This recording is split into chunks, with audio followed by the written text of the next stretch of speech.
Hi hello ಎಲ್ಲರಿಗೂ ನನ್ನ ಪ್ರೀತಿಯ ನಮಸ್ಕಾರಗಳು. ನೋಡಿ, ಇವತ್ತು ನಾನು ತೊಂಡೆಕಾಯಿ ಮತ್ತು ಸೌತೆಕಾಯಿದು ಒಂದು ಹುಳಿ ಮಾಡಿದ್ದೀನಿ.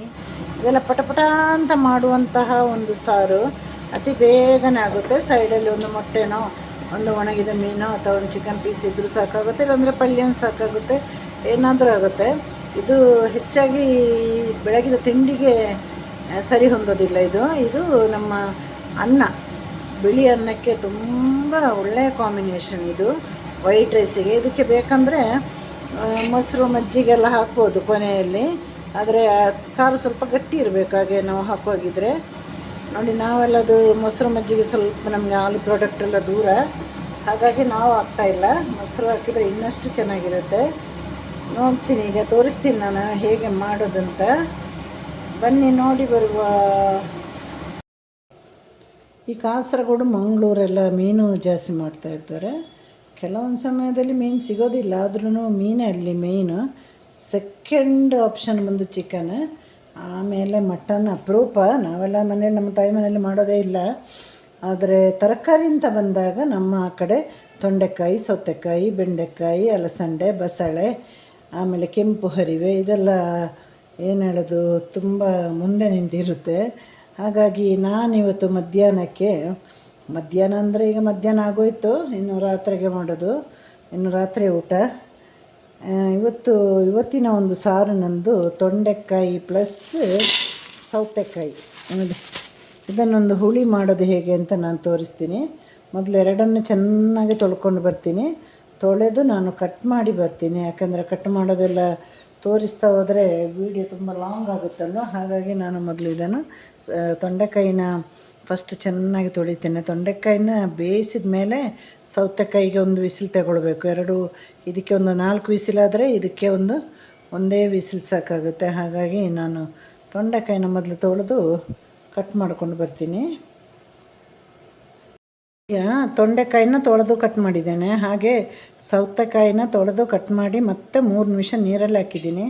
ಯಾಕಂದರೆ ಹಸಿ ಸೌತೆಕಾಯಿಗೆ ಒಂದು ಕಹಿದು ರುಚಿ ಇದೆ, ಅದು ಹೋಗಬೇಕಂದ್ರೆ ಒಂದು 3 ನಿಮಿಷದಿಂದ ಒಂದು 5 ನಿಮಿಷ ತನಕ ನೀರಲ್ಲಿ ಹಾಕಿಡಬೇಕು. 3 ನಿಮಿಷ ಸಾಕಾಗುತ್ತೆ. ಇವಾಗ ತೊಂಡೆಕಾಯಿನ ನಾನು ನಮ್ಮ ಕುಕ್ಕರಲ್ಲಿ 4 ವಿಸಿಲಿಗೆ ಬೇಯಿಸ್ತೀನಿ. ಇನ್ನು 1 ವಿಸಿಲಿಗೆ ಅದರ ಜೊತೆನೇ ಹಾಕಿ ಉಪ್ಪು ಹಾಕಿ ಇದನ್ನು ಬೇಯಿಸ್ತೀನಿ. ಇದಕ್ಕೆ 1 ವಿಸಿಲ್ ಸಾಕಾಗುತ್ತೆ. ಜಾಸ್ತಿ ಬೆಂದರೆ ನಮ್ಮ ಹುಳಿ ಸಾರು ಚೆನ್ನಾಗಿರೋದಿಲ್ಲ. ಹಾಗಾಗಿ ಮೊದಲು ನಾನು ತೊಂಡೆಕಾಯಿನ ಕುಕ್ಕರಲ್ಲಿ ಬೇಯಿಸ್ಕೊಂಡು ಬರ್ತೀನಿ. ಮೊದಲು ತೊಂಡೆಕಾಯಿನ ಕುಕ್ಕರಿಗೆ ಹಾಕೋಣ. ಇದರಲ್ಲಿ ಒಂದು 4-5 ಹಣ್ಣು ತೊಂಡೆಕಾಯಿ ಇದೆ. ಹಣ್ಣು ತೊಂಡೆಕಾಯಿ ಸ್ವಲ್ಪ ಹುಳಿ ಇರುತ್ತೆ, ಆದರೆ ಯಾವಾಗಲೂ ಬಿಸಾಕೋದು ಬೇಜಾರಾಗುತ್ತೆ.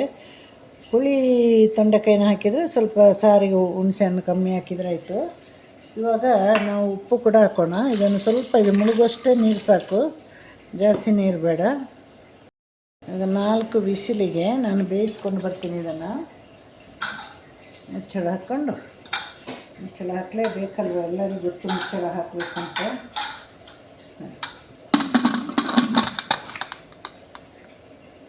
ಹಾಗೆ ನಮ್ಮ ತೊಂಡೆಕಾಯಿ ಬೆಂದಿದೆ. ಇನ್ನು ಸೌತೆಕಾಯಿ ಇದಕ್ಕೆ ಸೇರಿಸಬೇಕು.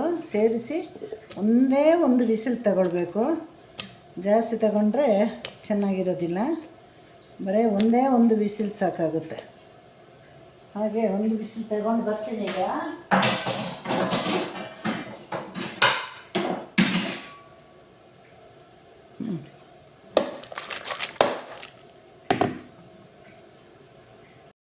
ಈ ಸಾರಿಗೆ ಇದು ಮಜ್ಜಿಗೆ ಸಾರು ಅಂತಲೂ ಕೂಡ ಹೇಳ್ತಾರೆ, ಹುಳಿ ಸಾರು ಅಂತಲೂ ಹೇಳ್ತಾರೆ.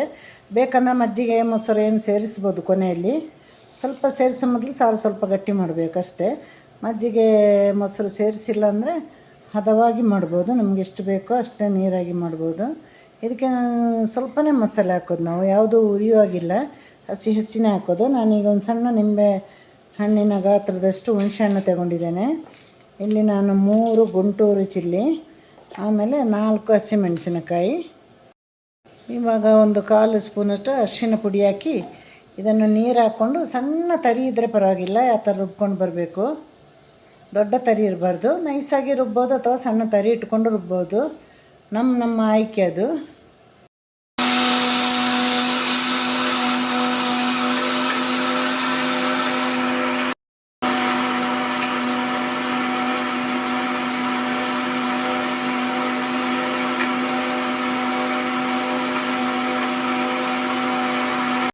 ಈಗ ತೊಂಡೆಕಾಯಿ ಜೊತೆ ಸೌತೆಕಾಯಿ ಕೂಡ ಬೆಂದಾಗಿದೆ, ಉಪ್ಪು ಕೂಡ ಹಾಕಿದ್ದೇನೆ.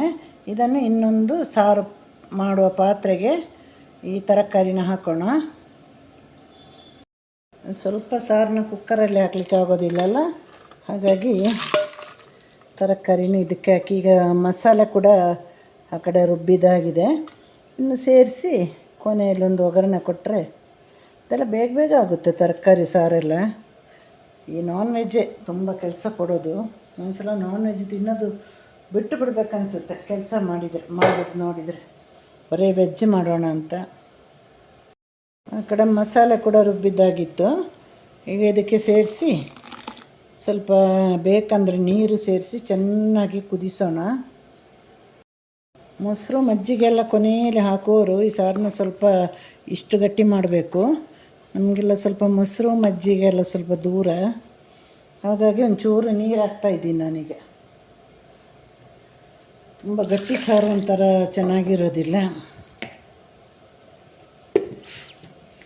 ಅದೇ ಮಿಕ್ಸಿ ಜಾರ್ಗೆ ಹಾಕಿ ನೀರನ್ನ ಸಾರಿಗೆ ಹಾಕಿ ಆಮೇಲೆ ಕೊನೆಯಲ್ಲಿ ಒಗ್ಗರಣೆ ಸೊಪ್ಪು ಮತ್ತು ಸಾಸಿವೆ ಮಾತ್ರ. ಇದಕ್ಕೆ ಬೆಳ್ಳುಳ್ಳಿ ಎಲ್ಲ ಹಾಕಬಾರ್ದು ಒಗ್ಗರಣೆ, ಬರೀ ಸಾಸಿವೆ ಮತ್ತು ಒಗ್ಗರಣೆ ಸೊಪ್ಪು.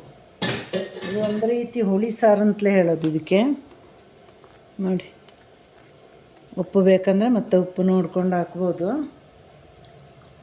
ಅದಕ್ಕೆ ಇವಾಗ ಕುದಿಸ್ಬೇಕು ಇದನ್ನು.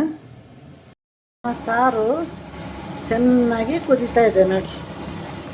ಉಪ್ಪೆಲ್ಲ ನೋಡಿ ಹಾಕಿ ಆಯಿತು, ಎಲ್ಲ ಕರೆಕ್ಟ್ ಇದೆ ಉಪ್ಪೆಲ್ಲ. ಈಗ ಒಗ್ಗರಣೆಗೆ ರೆಡಿ ಮಾಡೋಣ. ಸಾಸಿವೆ ಹಾಕೋಣ.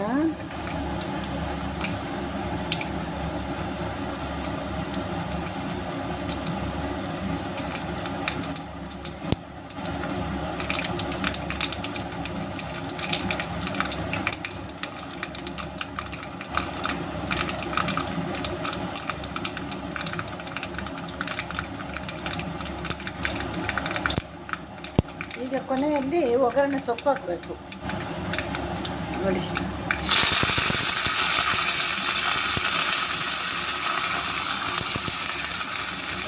ಗ್ರೀನ್ ಆಗಿರುತ್ತೆ, ಒಳ್ಳೆ ಸ್ಮೆಲ್ ಕೂಡ ಇರುತ್ತೆ.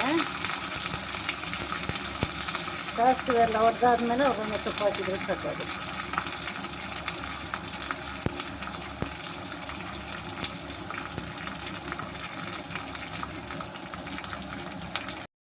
ಈಗ ನಮ್ಮ ಸಾರಿಗೆ ಒಗ್ಗರಣೆ ಹಾಕುವಲ್ವಾ ನೋಡಿ. ಸೂಪರಾಗಿರುವ ಸಾರು ರೆಡಿ ಆಯಿತು. ಹಾಗೆ ನಾನು ಕಷ್ಟಪಟ್ಟೆಲ್ಲ ನಿಮಗೆ ಒಂದೊಂದು ಅಡುಗೆ ತೋರಿಸ್ತಾ ಇದ್ದೀನಿ ಅಲ್ವಾ. ನನ್ನ ಚಾನಲ್ನ ಹಾಗೆ ಸಪೋರ್ಟ್ ಮಾಡಿ please please please. I Saritha cook and vlogs 0.1 ನನ್ನ ಚಾನಲ್ ಹೆಸರು. ನೀವು ನೋಡಿದರೆ ತಾನೇ ನನಗೆ ವಾಚ್ ಅವರು ಸಿಗೋದು. ಹಾಗಾಗಿ ಸ್ವಲ್ಪ ದಯವಿಟ್ಟು ನನ್ನ ಈ ವಿಡಿಯೋಗಳನ್ನೆಲ್ಲ ನೋಡಿ. ತುಂಬ ಕಷ್ಟಪಟ್ಟು ನಾನು ಮಾಡ್ತಾಯಿದ್ದೀನಿ. ಎಲ್ಲಿಂದೋ ಹೆಕ್ಕಿ ತಂದು ಯಾರ್ದೋ ಕಾಪಿ ಮಾಡಿ ಆಗ್ತಾಯಿಲ್ಲ. ನಮ್ಮ ಓನ್ ಅಡುಗೆ ಇದೆಲ್ಲ. ನಾವು ಮನೆಯಲ್ಲಿ ನಮ್ಮ ಫ್ಯಾಮಿಲಿಯಲ್ಲಿ ಮಾಡುವಂಥ ಅಡುಗೆ, ತುಂಬ ಈಸಿ ಅಡುಗೆಗಳನ್ನೆಲ್ಲ ತೋರಿಸ್ತಾ ಇದ್ದೀನಿ ನಾನು. ಎಲ್ರಿಗೂ ಟಾಟಾ, ಬಾಯ್, ಸಿ ಯು, ಟೇಕ್ ಕೇರ್.